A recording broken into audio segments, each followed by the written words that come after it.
도피성 이야기를 우리가 조금 더 하기 위해서 여호수아라는 책을 여러분이 조금 이제 설명을 한번 들으면 참 좋겠어요. 여호수아가 제가 그냥 1장부터 쭉 이제 여러분이 1장부터 이렇게 쭉 봐봐요. 그럼 제가 1장부터 한번 설명을 한번 해볼게요. 간단하게. 여호수아 1장에 보면 모세가 죽었고 여호수아가 이제 지도자가 됩니다. 여호수아가. 그랬더니 하나님께서 내가 모세와 함께한 것처럼 내가 너에게도 함께하겠다. 담대해야 된다. 담대한 마음을 가져라. 그러니까 믿음을 가져라는 얘기입니다. 너 나를 믿어라. 하나님을 잘 믿으면 믿음이 생기잖아요. 그러니까 믿음을 가져라. 모세의 후계자 여호수아가 너무 두려워하니까, 여러분 무섭고 두려운 이 세상이 무섭고 두려울 때가 있죠. 이 세상이. 그럴 때 주님 우리에게 뭐라고 말하겠어요? 내가 모세하고도 함께한 거 알지? 자, 우리 성경에 있는 말씀대로 하나님이 성경에 있는 사람들과 함께 하신 거 아시죠, 여러분? 그러니까 또 내가 너와도 함께 할 거야. 그 말씀이란 말이에요. 그러니까 모세하고 함께 했던 것처럼 너하고도 함께 할 거야. 그게 여호수아 1장이에요. 그래서 여호수아 보고 담대해라 그렇게 말하고 또 한 가지를 부탁을 하는데 주님이 율법책을 내게서 떠나지 않도록 해라 그랬습니다. 율법책을. 그러니까 담대해야 되고 나를 확실하게 믿어야 되고 하나님의 말씀을 내게서 떠나지 않도록 해라.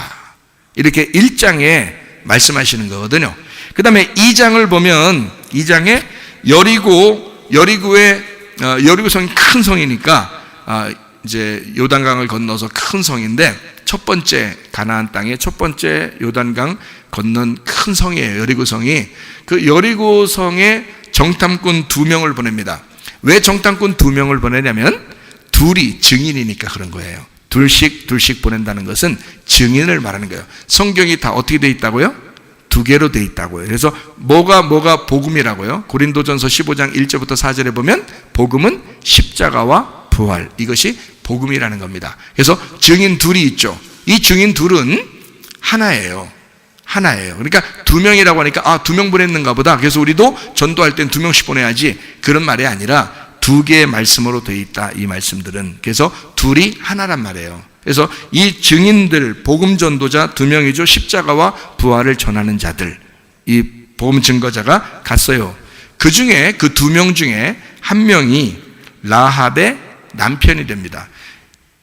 여호수아 2장에 라합이라는 사람이 이 정탐꾼을 살리거든요. 2명 살리는데 그 중에 한 명이 살몬이라고 하는 사람이고요. 그 살몬이 보아스의 아버지입니다. 예.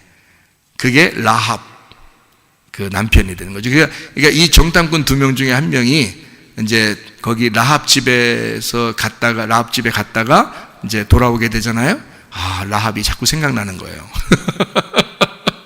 라합이 자꾸 생각나서 여리고성 무너뜨릴 때 그 여자를 자기 아내로 맞아들였다. 이렇게 볼 수가 있겠죠. 성경에 우리가 보면요. 그 마태복음 1장 5절에 보면 보아스의 아버지가 살몬이다 라고 되어 있고, 그 사람이 정탐꾼, 그리고 그 정탐꾼의 아내가 라합이라는 사람이 됩니다. 라합의 남편이 되죠. 히브리서 11장에 31절에 보면, 히브리서 11장 31절에 보면, 제가 이제 보겠습니다. 믿음으로 기생 라합은 정탐꾼을 평안히 영접하였으므로 순종하지 아니한 자와 함께 멸망하지 아니하였도다. 그래서 히브리서 11장에는 믿음으로 이 라합이 정탐꾼을 살려줬다라고 되어 있고요. 야고보서 2장에 보면, 야고보서는 어떤 장이죠? 행함에 대한 장이죠. 그래서 야고보서 2장의 25절에 보면 또 이와 같이 기생 라합이 사자들을 접대하여 다른 길로 나가게 할 때에 행함으로 의롭다 하심을 받은 것이 아니냐, 이렇게 되어 있습니다. 그러니까 믿음과 행함이 일치가 됐다는 얘기죠. 기생 라합이, 그렇죠? 믿음과 행함이 일치가 됐어. 그래서 그 얘기를 하는 거예요. 믿음 따로 행함 따로가 아니에요, 여러분. 믿음은 행함과 일치가 돼야 된다, 그런 말씀입니다. 여호수아의 그래서 2장 1절에 눈의 아들 여호수아가 시팀에서 두 사람을 정탐꾼으로 보냈다라고 돼 있어 가서 여리고를 엿보라 하며 그들이 가서 라합이라는 기생의 집에 들어가 거기서 유숙했다 그랬습니다. 그래서 거기서 잠도 자고 있었던 겁니다. 그리고 3절, 2장 3절 보니까 여리고 왕이 라합에게 사람을 보내어 이르되 내게로 와서 네 집에 들어간 그 사람들을 끌어내라. 그들은 이 온 땅을 정탐하러 왔느니라 라고 되어 있고요. 8절, 또 그들이 눕기 전에 라합이 지붕에 올라가서 그들에게 이르러 이렇게 되어 있죠. 그 다음에 15절, 라합이 그들을 창문에서 줄로 달아내리니 그의 집이 성벽 위에 있으므로 그가 성벽 위에 거주하였습니다. 16절, 라합이 그들에게 이르되 두렵건대 뒤쫓는 사람들이 너희와 마주칠까 하노니 너희는 산으로 가서 거기서 사흘 동안 숨어 있다가 뒤쫓는 자들이 돌아간 후에 너희의 길을 갈지니라. 라합이 잘 이제 살려주고 했죠. 21절, 라합이 이르되 너희의 말대로 할 것이라 하고 그들을 보내어 가게 하고 붉은 줄을 창문에 매니라 이랬습니다. 그러니까 그 사람들이 가면서 뭐라고 그러냐면 자기가 가지고 간, 정탐꾼들이 가지고 간 붉은 줄이 있었어요. 그 줄을 그 창문에다가 매달아 놓으라 했다. 창문은 열린 걸 의미하는 거죠. 말씀이 열리는 걸 의미하고 그 붉은 줄이라는 건 빨간색이란 말이에요. 빨간색이니까 예수님의 피를 말하는 거죠. 주님의 복음을 말하는 거예요. 그래서 정탐꾼들이 가지고 갔던 그 복음을 정탐꾼들이 확인할 때 여리고성이 무너져도 너는 구원받을 것이다 이렇게 되는 거죠. 그러니까 정탐꾼들이 가지고 간 그 줄을 매달아 놔야 돼. 그러니까 정탐꾼들이, 그러니까 다시 말하면 지금 여러분과 저에게 내가 증인이죠. 내가 설교자니까 증인이란 말이에요. 그러니까 내가 전달해 준 그 말씀이 붉은 줄이 돼야 되고 그 줄이 확인이 돼야 된단 말이죠. 다시 말하면 그 정탐꾼이 가지고 간 그 복음을 알고 있어야 된다는 거죠. 십자가와 부활, 그 두 명이 갖고 그 다음에 그 붉은 줄을 매달았어요. 예수의 죽음으로 네가 구원받는 거야.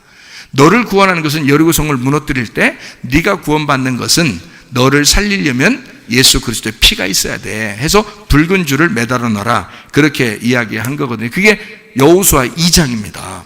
여호수아 3장에 보면요, 요단강이 있고 요단강을 건너가라 그렇게 말합니다. 요단강을 건너가라 그러는데 어떻게 건너가라 그러냐면 여호수아 보고 이 법궤를 맨 자들이 요단강에 그냥 들어가 버리는 거예요. 그냥 들어가면 어떻게 해요? 원래 죽죠. 물에 빠져서 죽게 되죠. 근데 그냥 들어가래요. 들어가면 물이 딱 끊어진대요. 물이 끊어져 가지고 다 마른 땅이 된답니다. 그러면 뒤에 있는 사람들이 다 이제 마른 땅으로 건너가는 거예요. 그게 여호수아 3장에 나오는 얘기거든요. 여기에요. 여호수아한테 뭐라고 얘기하면 여호수아야 발을 내디뎌라. 발을 내딛으면 그러면 물이 끊어질 거야 라고 했어요. 물이 어디서부터 끊어졌냐고 또 여기 보니까 이렇게 끊어져요. 여기 보니까 참 희한해요. 그냥 아담 읍에서부터 16절에 보니까요. 3장 16절에 물이 끊어지는데 아담 성읍 변두리에 일어나 한 곳에 쌓이고, 그러니까 아담 읍부터 쭉 이렇게 물이 내려오다가 아담 읍에서부터 딱 끊어져서 딱 말라버린대요. 그럼 참 희한하죠. 그게 무슨 말이냐면 아담으로부터 내려오던 모든 죄가 끊어진다는 겁니다. 이 말이요. 자, 그러면 보세요. 누가 발을 내디디면 여호수아와 그 법궤를 맨 자들이, 그러니까 여호수아와 법궤를 맨 자들의 발이 물에 빠지는 순간 아담에서부터 내려오던 모든 죄가 다 끝나버린다는 거죠. 그러니까 보세요. 여호수아가 죽어서 시작하면 아담으로부터 내려오던 모든 죄의 뿌리가 다 끊어진다. 그런 말씀이죠. 그러니까 예수 그리스도가 십자가 못 박혀 죽으시면 이제까지 나를 괴롭히는 나의 모든 죄의 근원이 끊어져 버린다. 그 말입니다. 이게 3장에 있는 얘기죠. 그러니까 여호수아가 발을 내딛는 순간, 그 법궤를 맨 자들과 여호수아가 발을 내딛는 순간 아담의 역사가 종식되고, 그리고 누구의 역사가 시작된다는 거예요?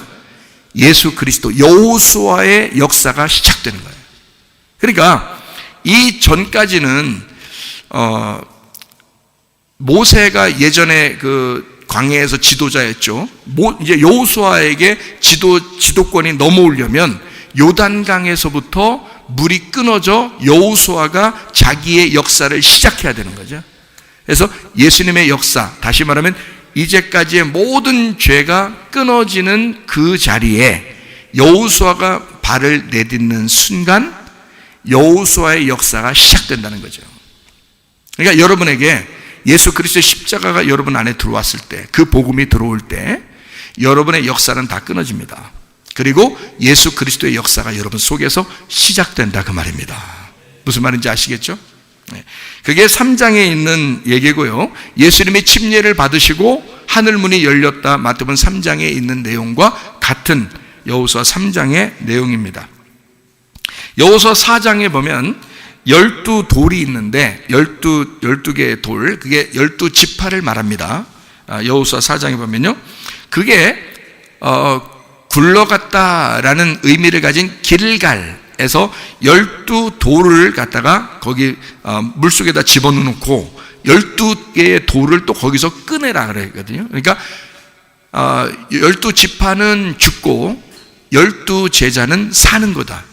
다시 말하면 구약은 죽고 신약이 사는 거다. 십자가가 죽고 부활해서 올라오는 거다, 이런 말이거든요. 그게 굴러갔다. 그 이스라엘 백성들이 애굽에서 구원받을 때도 유월절 어린 양의 피로 그 문에 딱 바르면은 죄와 사망의 법이 그 문을 통과해서 넘어가 버리죠. 그 피를 보고서 넘어간단 말이에요. 그 죽음을 보고 넘어가죠. 그래서 그 넘어갔다라는 말이에요. 그걸 유월이라고 그래요. 유월절. 그래서 넘어갔다, 이렇게 말하거든요. 근데 여기서 여호수아가 요단강을 건너가지고 첫 번째가 어디냐면 길갈이에요. 이 길갈이라고 하는 단어가 이 길갈이라는 말이 수레바퀴인데, 이 갈갈이라는 말에서 나왔는데 이게 수레바퀴 회오리바람에서 나온 단어입니다. 이게 가랄에서 나온 단어고, 이건 굴르다라는 말이고요. 굴러가다, 옮기다, 굴러 떨어지다, 이런 말이에요. 그러니까 완전히 옮겨졌다는 말이고 완전히 굴러갔다는 말입니다. 뭐가? 아담으로부터 우리에게 내려오던 모든 죄의 근원이 다 그 아담의 역사가 끊어지고 예수 그리스도 여호수아의 역사가 다시 시작되었다. 그게 길갈이란 말입니다. 길갈. 자, 여호수아 5장을 보면 할례를 받으라고 그래요. 광야에서 새로 태어난 자들에게 할례를 받아라. 자, 길갈, 굴러갔다, 넘어갔다, 그래서 할례를 받아라.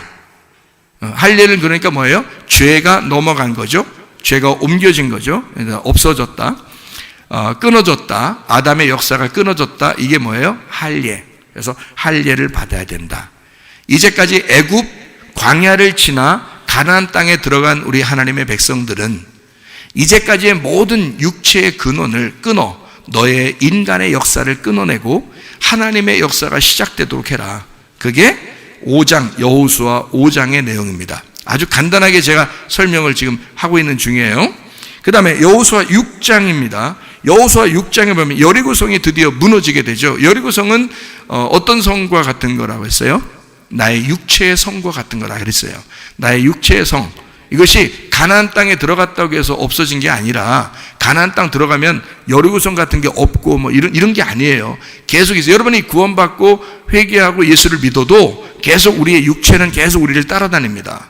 그게 여리고성과 같은, 그러니까 거대한 성이죠. 무너지기가 가장 힘든 그게 여리고성이란 말이죠. 그래서 그 여리고성이 무너져야 되는데, 이게 그 여리고성을 계속 도를 해요. 도를 하는데 마지막 날 7째 날에는 몇 바퀴 도를 해요? 7바퀴 도를 해요. 왜 7바퀴 꼭 돌아야 되는 거예요? 어지럽게? 그 자리에서 막 돌면 어지럽지만 큰 성을 이렇게 7바퀴 도는 건 어지럽지 않죠. 근데 생각을 해보세요. 법궤도 들죠. 또 자기들 물건도 다 들죠. 그 다음에 그 나팔도 들죠. 뭐 이러면서 이 여리고 성을 큰데, 가장 큰 성인데 그걸 쭉 7번을 돈다고 하면 얼마나 힘들겠습니까? 그죠? 근데 하필 7번을 왜 일부러 돌으라고 그러냐면 7이라는 숫자가 안식, 다 이루었다, 완성이라는 말이거든요. 그래서 7번 돌아라라고 얘기하는 건데요. 그 실제로 7번을 돌았는지 한 바퀴를 돌았는데 그게 7번째라고 하는 건지 하여튼 완성이란 말이에요. 그게 다 이루었다라고 해서 그래야 여리고성이 무너지는 거예요. 그러니까 7바퀴를 돌아야 여리고성이 무너진다. 다시 말하면 안식이 와야, 이 안식은 예수 그리스도의 죽음을 통해서 안식이 오잖아요. 그러면 이 안식은 뭐를 통해서 온 거냐면 예수님의 십자가 죽음을 통해서 안식이 오는 건데, 요한복음 19장 30절에 다 이루었다, 주님이 십자가에서 다 이루었다 그랬을 때 다 완성했다 그 말이거든요. 그러면 안식이 오는 거예요, 우리한테.